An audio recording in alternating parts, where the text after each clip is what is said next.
Right and yes అడుగుదాం వాళ్ళు మన వాళ్ళకి ఎందుకు కనిపిస్తుంది వాళ్ళు అడుగుదాం మహేష్ గారు ఎస్ సార్. ముందుగా నాకు అవకాశం ఇచ్చిన ప్రైమ్ యాజమాన్యానికి అలాగే మీకు ప్యానల్ ఉన్నటువంటి నాయకులందరికీ కూడా గుడ్ ఈవినింగ్ తెలుపుకుంటూ, సార్ ఈరోజు మనం గూగుల్ డేటా సెంటర్ ఖచ్చితంగా వైజాగ్ కి రావడం మనం డెఫినెట్ గా వెల్కమ్ చేయాల్సిన విషయం. దీన్ని వ్యతిరేకించడానికి నాకు తెలిసి ఏ పార్టీకి కానీ ఎవరికి కూడా దీని మీద వ్యతిరేకించడానికి పెద్ద రీజన్స్ ఉండదు. చెప్పాలంటే ఏదో ఒక పొలిటికల్ అజెండా మీద వ్యతిరేకించాలి తప్ప. బట్ ఎందుకంటే ఈ రోజు చాలా స్టేట్స్ దాన్ని ట్రై చేస్తుంది. అదేమి మనకు రావడం అనేది ఒక పెద్ద ప్లస్. దానికి చాలా రీజన్స్. ఎందుకంటే సుందర్ పిచాయ్ గారు డ్యూరింగ్ ఒక ఇంటర్వ్యూలో ఎందుకు వైజాగ్ ని చూస్ చేశారని చెప్పినప్పుడు ఆయన దగ్గర ఒక ఆన్సర్ వచ్చింది. ఎందుకంటే నేను పొలిటికల్ లీడర్స్ ఇచ్చిన స్టేట్మెంట్స్ మీద మళ్ళా పొలిటీషియన్స్ ఏది పడితే ఎలా పడితే అలా ఇంటరప్ట్ చేస్తారు కాబట్టి నేను ఐ డోంట్ వాల్ డెప్త్ కి వెళ్ళను. సో సుందర్ పిచాయ్ లాంటి వాళ్ళు ఎలా చెప్పారు అంటే, వైజాగ్ అనేది ఒక క్లైమేటిక్ కండిషన్స్ కానీ లేకపోతే లాంగ్ కోస్టల్ లైన్ ఉండడం కానీ ఇది ఒక 2 పాయింట్స్ మీద నాకు కూడా వైజాగ్ తో ఒక అనుబంధం దాంట్లో ఉంది అని చెప్తూ during the interview 2 days before ఇంటర్వ్యూలో. సో ద రీజన్ ఒకటి ఎందుకు వైజాగ్ మీదకి టెంప్ట్ అవడానికి రీజన్స్ అని చెప్పడం కోసం. సో వైజాగ్ అనేది సుందర్ పిచాయ్ గారు చెప్పిన లెవెల్లో ఒకటి. రెండోది, ఈ రోజు సెంట్రల్ ఏదైతే ఈ రోజు 2047 వికసిత్ భారత్ అనే కాన్సెప్ట్ మీద ఏదైతే ఉందో, at the same time America వాళ్ళు ఏదైతే ఈ రోజు మనకు ఉన్నటువంటి టారిఫ్స్ చేసి అక్కడ ఏదైతే మనల్ని ఇబ్బంది పెడుతున్నారో అటువంటి టైంలో అమెరికా నుంచి ఒక ఇన్వెస్ట్మెంట్, ఎందుకంటే గూగుల్ సెంటర్ ఇంత పెద్ద సెంటర్ ఎక్సెప్ట్ అమెరికాలో తప్ప ఆ తర్వాత వాళ్ళు ఎక్కడ కూడా ప్లేస్ చేయలేదు. ఇండియాలో ఈవెన్ వాళ్ళకి గూగుల్ సెంటర్స్ ఇండియాలో వాళ్ళకి 2017 ముంబైలో, 2021 ఢిల్లీలో వచ్చింది, ఆ తర్వాత 2025. బట్ అంతకంటే కూడా చాలా బిగ్గెస్ట్ మంది 1 gigabyte ఆఫ్ వర్త్ ఆఫ్ మనకున్నటువంటి ఒక డేటా సెంటర్. సో ఇంకోటి ఏంటంటే, ఇప్పుడు ఎప్పుడైతే మీకు ముంబైలో 2017 లో ఒక గూగుల్ డేటా సెంటర్ పెట్టారో అప్పటి నుంచి స్టార్ట్అప్స్ కానీ లేకపోతే కొత్తగా వచ్చినట్టు కంపెనీస్ కానీ లేకపోతే ఆన్సిలరీ యూనిట్స్ కానీ దాదాపు 8 నుంచి 90 కొత్తగా వచ్చింది just because of 2017 Google data ముంబైకి లాంచ్ అవడం వల్ల. So in the same way 2021 లో నోయిడాలో అప్పటి వరకు కూడా పెద్ద స్టార్ట్అప్స్ లేవు. ఎప్పుడైతే మీకు ఢిల్లీలో 2021 లో వచ్చిందో 60 to 65 కొత్త స్టార్ట్అప్స్ కానీ ఎస్టాబ్లిష్మెంట్ కంపెనీస్ కానీ అదర్ స్టేట్స్ పక్క వెళ్ళకుండా వై బికాస్ ఇక్కడికి వచ్చారు. దానికి చాలా రీజన్స్ ఉంటుంది. ఎందుకంటే ఈ రోజు దిస్ ఈస్ సంథింగ్ మనం ఈ రోజు అట్రాక్ట్ చేసిన దాంట్లో ఒక గూగుల్ అనేది ఒక బ్రాండింగ్ ని మనం ఈ రోజు అట్రాక్ట్ చేసాం. సో ఎన్ని 100 కంపెనీలు వచ్చినా కానీ that never equal to Google actual. So ఈ రోజు వైజాగ్ కి గూగుల్ రావడంతో మనం first of all branding attract చేసాం.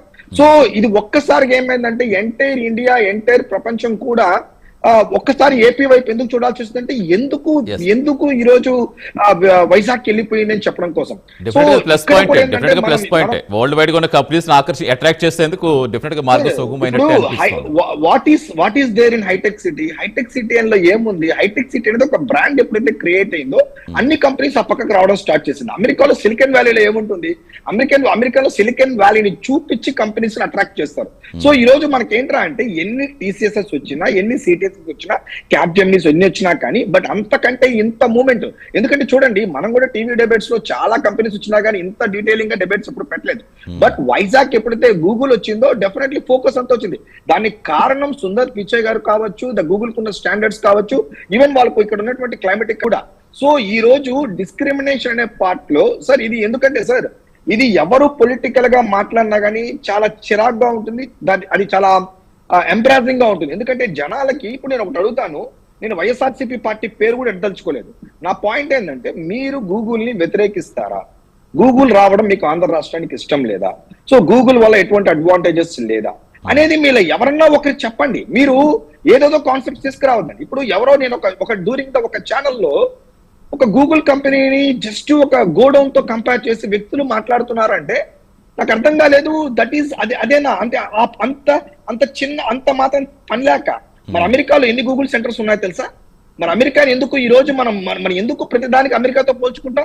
ఎందుకు అమెరికా వాడు చెప్పినట్టు వింటాం? ఈ రోజు అమెరికాలో ఎన్ని డేటా గూగుల్ ఎన్ని డేటా సెంటర్స్ ఉందనుకుంటాను? యావరేజ్ గా అమెరికాలో దాదాపు 5426 డేటా సెంటర్స్ ఉన్నారు. అంటే 5426 గోడౌన్లు ఉన్నాయా వీళ్ళ లెక్క ప్రకారం, వైసీపీ వాళ్ళ లెక్క ప్రకారం? లేకపోతే చైనా, ఈ రోజు మనం ఈక్వల్లీ కాంపిటేట్ చేస్తాం చైనాతో. సో చైనా వాడికి ఆల్మోస్ట్ 449 ఉన్నాయి. అంతెందుకు సార్, మనకంటే చాలా చిన్న రాష్ట్రం, చిన్న దేశమైన సింగపూర్ 138 ఉంది చెప్పాలన్నట్టయితే. సో ఈ కంపారిజన్స్ లో యూకే తీసుకుంటే 523. సో వీళ్ళందరూ పిచ్చోలా? అంటే భారతదేశంలో అతి తెలివైన వాళ్ళు సాక్షి టీవీలో వైసీపీలో మాట్లాడే వాళ్ళు మాత్రమే తెలివైన వాళ్ళు. అమెరికాలో 5400 డేటా సెంటర్స్ వచ్చిన వాళ్ళు వాళ్ళంతా ఎర్రోలా? సో ఏం మాట్లాడుతున్నాం? మీరు పొలిటికల్ గా తిట్టాలంటే పొలిటికల్ గా తిట్టండి, మీరు కావాలంటే వేరే కాన్సెప్ట్ తీసుకొచ్చి మాట్లాడండి, దాన్ని ఎవడో పట్టించుకోడు. ఈ రోజు మన ప్రతి దాంతోనూ ప్రపంచంతో పోటీ పడుతున్నప్పుడు డెఫినెట్లీ ప్రపంచంలో ఏం జరుగుతున్న విషయాల మీద మనం మాట్లాడాలా. ఎలాంటి కంపెనీలు వస్తున్నప్పుడు అందరూ వెల్కమ్ చెప్పాలి. ఎందుకంటే ఇప్పుడు గూగుల్ అనే తెలియని వాళ్ళు ఉండరు. కొన్ని కంపెనీస్ ఎంత బ్రాండెడ్ ఉన్నా సరే ఆ వర్గానికి తెలుస్తాయేమో, లేదా చదువుకున్న వాళ్ళకి తెలుస్తాయి. కానీ పల్లెటూరులో ఎక్కడ మారుమూల ప్రాంతానికి వెళ్ళినా గూగుల్ తల్లి, గూగుల్ అమ్మ ఇలాంటివన్నీ ఇక్కడ కామన్ సబ్జెక్ట్ అయిపోయింది. కాబట్టి ఈ రోజు ప్రతి ఒక్కరికి ఫోన్ లో గూగుల్ ఉంది సార్. ఫోన్ లో గూగుల్ ఉంది. ఈ రోజు గూగుల్ తెలియని వాళ్ళు ఎవరు లేరు చెప్పాలన్నట్టయితే. సో నేనేమంటానంటే సార్, మనం తెలుగు ఛానల్లో మాట్లాడుతున్నామా, ప్రైమ్ నైన్ ఛానల్లో మాట్లాడుతున్నాను కాదు. మన కంటెంట్ నేనేమంటానంటే నేషనల్ కంటెంట్ ఉండాలా, ఇంటర్నేషనల్ కంటెంట్స్ తీసుకెళ్లాలి. ఈ రోజు మన కంపారిజన్స్ అమెరికాతోనో చైనాతోనో పోటీ పడుతున్నప్పుడు, ఇండియా పోటీ పడుతున్నప్పుడు, ఆంధ్ర రాష్ట్రం కూడా ఈ రోజు మన కర్ణాటకతోనో లేకపోతే మహారాష్ట్రతోనో లేకపోతే తమిళనాడుతో సార్, వాళ్ళంతా చాలా బ్లెస్డ్ సార్. వాళ్ళందరికీ స్ట్రాంగ్ క్యాపిటల్ సిటీస్ ఉన్నాయి. వాళ్ళకి Hyderabad is the big, Hyderabad అనేది వాళ్ళకి. ఈ రోజు తెలంగాణ, హైదరాబాద్ లేకపోతే తెలంగాణ ఎవరు పట్టించుకోరు. సో తమిళనాడులో చెన్నై లేకపోతే ఎవరు పట్టించుకోరు. ఇటువంటి ప్రాసెస్ లో మనం ఈ రోజు కొత్తగా ఒక క్యాపిటల్ ని బిల్డ్ చేసుకుంటూ, అందులో మళ్ళా మనం వైజాగ్ లో క్లైమేటిక్ కండిషన్స్ కావచ్చు, కోస్టల్ లైన్స్ కావచ్చు, ఆ అడ్వాంటేజ్ ని మనం వాడుకునే క్రమంలో సో దీన్ని ఏ విధంగా వ్యతిరేకిస్తారు ఎవరన్నా కూడా? ఖచ్చితంగా ఇప్పుడు మైక్రోసాఫ్ట్ ఎంట్రీ తోటే కదా హైదరాబాద్ దశ మారింది మొత్తం కంప్లీట్ గా. డెఫినెట్ గా ఒకటంటూ ఏదో ఒకటి వస్తేనే కదా అక్కడ మనకి కావాల్సింది. ఎందుకంటే ఇన్నాళ్ళ నుంచి అది చెప్తుంటా, 12 ఏళ్లుగా ఇంకా ఏ కంపెనీ వస్తుందా అని ఇంకా ఆతృతగా ఎదురు చూసే స్థాయిలో మనం ఎందుకు ఉండాలి? అది వైసీపీ ప్రభుత్వమా, టీడీపీ ప్రభుత్వమా, లేకపోతే ఇంకో ప్రభుత్వం అని కాదు కదా. ఏ ప్రభుత్వం మీద ముందు అక్కడ కావాల్సిన కంపెనీలు కాబట్టి అందరూ వెల్కమ్ చెప్పాల్సిన అవసరం డెఫినెట్ గా ఉంటుంది. లాస్ట్ గవర్నమెంట్ లో వాళ్ళు ఏం చేశారో, వాళ్ళు ఏం చెప్పుకున్నారో అది ప్రజలకు ఓకే. That's right. ఈ రోజు మనం ఏంటంటే ఈ కూటమి ప్రభుత్వం ఇప్పుడేం చేస్తాను, ఇప్పుడు గూగుల్ తీసుకొచ్చింది, ఇన్వెస్ట్మెంట్స్ తీసుకొస్తుంది, సో కంపెనీని అట్రాక్ట్ చేస్తుంది, చాలా మంది తక్కువ రేట్లతో ఇస్తున్నాము. సో ఇవన్నీ మేము తీసుకున్నటువంటి చర్యలు. సో దీని ప్రజలు చూస్తారు, ఎవరు ఏం మాట్లాడుతున్నారు, ఎవరు ఏం చూస్తున్నారు. గతంలో వీళ్ళు చెప్పిన ఏ దానికి కూడా ఆ రోజు మేము కూడా ఎవరు వ్యతిరేకించలేదు కదా. కియా వెళ్ళిపోయిందని వ్యతిరేకించామే కానీ ఎందుకు తీసుకొచ్చారు, అది గోడౌన్ అక్కడ ఏం లేదని చెప్పి మేము వ్యతిరేకించలేదు కదా. లూలు కంపెనీ వెళ్ళిపోతే మేము వ్యతిరేకించలేదు కదా, ఎందుకు వెళ్ళిపోయిందని అడిగామే కానీ. సో ఆ విధంగా ఏంటంటే ఈ రోజు నేను అనుకోవడం ఏంటంటే ఈవెన్ వైఎస్ఆర్సీపీ వాళ్ళకు కూడా as a citizen of Andhra Pradesh sir, దయచేసి ఇది ఇన్వెస్ట్మెంట్స్ వచ్చే తరుణం. ఇందులో ఎవరన్నా బాగుపడచ్చు, రేపు నా కొడుకు బాగుపడచ్చు, మీ పిల్లలు బాగుపడచ్చు, ఎవరికన్నా ఆపర్చునిటీస్ అనేది ఇందులో వస్తుంది. నేనేం బ్లైండ్ గా చెప్పట్లేదు. ఒక్కసారి గూగుల్లో చేస్తే ఆంధ్రాలో వాళ్ళే అందరూ చేరిపోతారా, ఆంధ్ర వాళ్ళే పనిచేస్తారని కాదు. ఈ రోజు కర్ణాటకలో కానీ ఈ రోజు మీరు చూడండి సార్, నేను ఈ పాయింట్ చెప్పదలుచుకున్నా. కారణం ఏంటంటే డెఫినెట్లీ ఇంకొద్ది రోజుల తర్వాత ఇప్పటికే డిస్క్రిమినేషన్ స్టార్ట్ అయింది.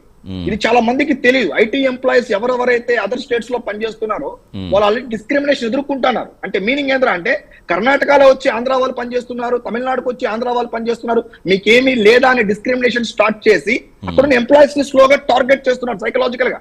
నేను యాజ్ ఎ ట్రైనర్, నేను కార్పొరేట్ ట్రైనర్. సో ఈ రోజు ఏంటి, ఈ రోజు we shut down their mouth actual. వాళ్ళ నోరులో ఈ రోజు మనం మూసాం. ఎందుకంటే మాకు కూడా గూగుల్ వచ్చింది, సో ఫర్దర్ గా మాకు కూడా ఉంటుంది. ఒక రోజు మీరు కూడా తమిళనాడు వాళ్ళు కూడా కొన్ని వేల మంది వైజాగ్ వచ్చి పనిచేయాలి, బెంగళూరు కూడా వచ్చి మంది పనిచేయాలి. This is the concept. So ఇది గ్లోబలైజేషన్ కాన్సెప్ట్ మీద మనం వెళ్ళేటప్పుడు ఎక్కడో ఒక చిన్న ఇన్సిడెంట్ తీసుకోవచ్చి దాన్ని టోటల్ గా ఒక గూగుల్ మీదకి వెళ్ళి అటాక్ చేయడం మాత్రం చాలా కుదరదు.